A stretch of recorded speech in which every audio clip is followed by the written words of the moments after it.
નમસ્તે મિત્રો, આજે આપણે આવી ગયા છીએ એક નવી જ નોકરીની જાહેરાત વિશે માહિતી લઈને.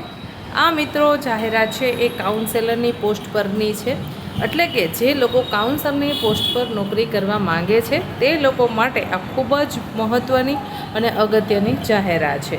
GMERS મેડિકલ કોલેજ રાજપીપળા ખાતે આવેલી છે. તેમાં કાઉન્સેલરની એક જગ્યા માટે આ જાહેરાત બહાર પાડવામાં આવેલી છે.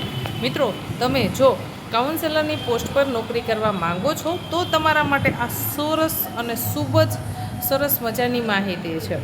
એડિશનલ પ્રોજેક્ટ ડાયરેક્ટ અમદાવાદ નાકો અંતર્ગત જનરલ હોસ્પિટલ રાજપીપળા જે નર્મદા જિલ્લામાં આવેલી છે. તેમાં ART સેન્ટર કાર્યરત છે. ART સેન્ટર માટે કાઉન્સેલરની પોસ્ટ છે એ મંજૂર થયેલી છે. આ ભરતી 11 માસના કરાર આધારિત ભરવામાં આવેલી છે અને તેના માટે તમારે ઓનલાઈન ફોર્મ ભરવાનું છે. ઓફલાઈન અરજી સ્વીકારવામાં આવશે નહીં. ફોર્મ છે એ 7 દિવસ તેનો સમયગાળો આપેલો છે. 7 દિવસના અંદર તમારે ફોર્મ ભરી દેવાનું છે. જુઓ મિત્રો, તમે રજિસ્ટર આઈડી, સ્પીડ પોસ્ટ કે કુરિયર કરી અને તમારું ફોર્મ મોકલશો તો આ ફોર્મ છે એ તમારું વેલિડ ગણવામાં આવશે નહીં. તમારે ઓનલાઈન અરજી જ કરવાની રહેશે.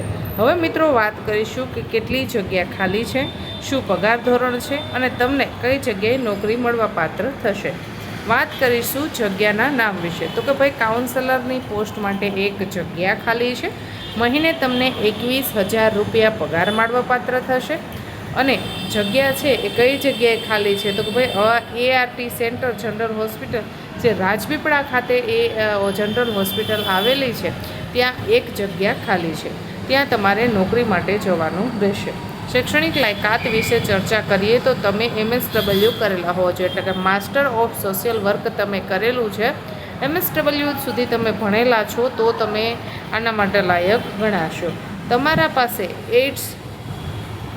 એડ્સની કામગીરીનો અનુભવ હોવો જોઈએ.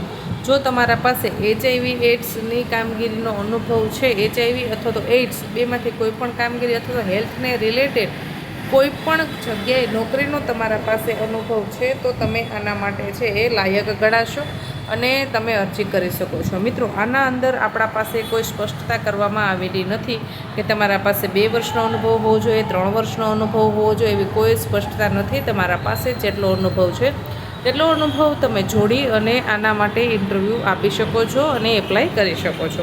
હવે મિત્રો, તમારા પાસે શૈક્ષણિક લાયકાતની સાથોસાથ કોમ્પ્યુટરનું નોલેજ હોવું પણ જરૂરી છે. તમારા પાસે કોમ્પ્યુટરનું નોલેજ છે, તમે MSW કરેલા છો તો તમે આના માટે લાયક ગણાશો અને તમે એપ્લાય કરી શકો છો. વધુ માહિતી માટે આપણને એક વેબસાઇટ આપેલી છે. તે વેબસાઇટ ઉપર જઈ અને તમારે છે એ ઓનલાઈન એપ્લાય કરવાનું છે.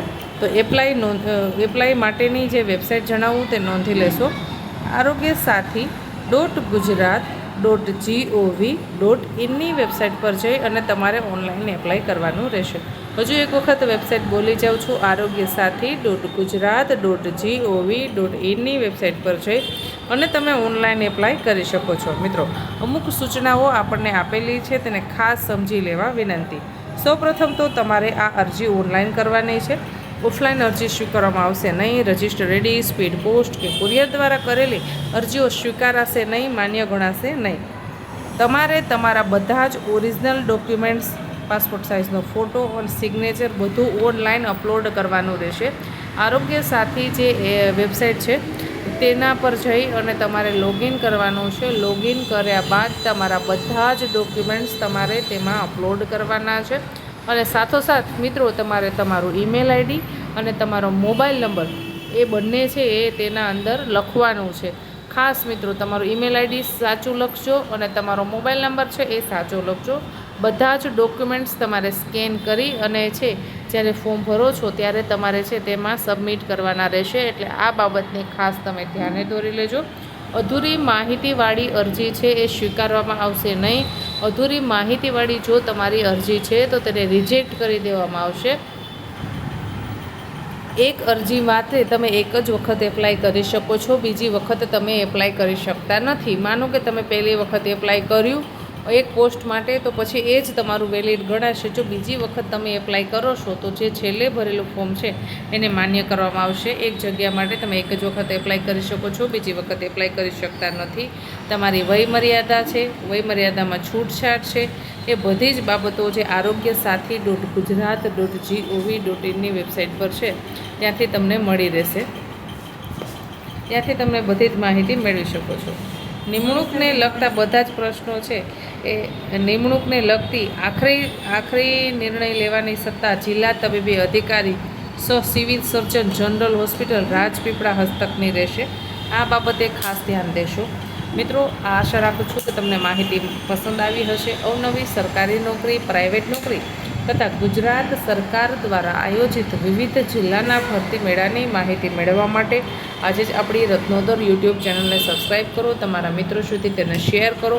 મિત્રો, કાલે આપણે 2 વિડીયો અપલોડ કર્યા જેમાં ખૂબ સરસ માહિતી હતી કે ભાઈ જે સાયન્સના વિદ્યાર્થીઓ છે કે જે લોકોને હોસ્ટેલમાં જવું છે અને ફ્રીમાં સરકારશ્રી દ્વારા રહેવું જમવું બધી જ સુવિધાઓ તેમને પૂરી પાડવામાં આવે છે, તો એ વિડીયો તમે 100 લોકો સુધી પણ શેર નથી કર્યો. તો આવી ઉપયોગી માહિતી છે તેને લોકો સુધી શેર કરો. અમે તમારા માટે એટલી સરસ માહિતી એક તો ગોતી અને વિડીયો બનાવીએ છીએ અને તમે લોકો છે એને શેર નથી કરતા. તો આનાથી જે જરૂરિયાતમંદ વ્યક્તિ છે તેના સુધી એ માહિતી પહોંચતી નથી અને કાં તો માહિતી પહોંચે તો ડેટ જતી રહી છે. એટલે આવું ન થાય એના માટે થઈને હું આપને વિનંતી કરું છું કે વિડીયોને તમારા મિત્ર વર્તુળમાં સમયસર પહોંચાડો. ધન્યવાદ.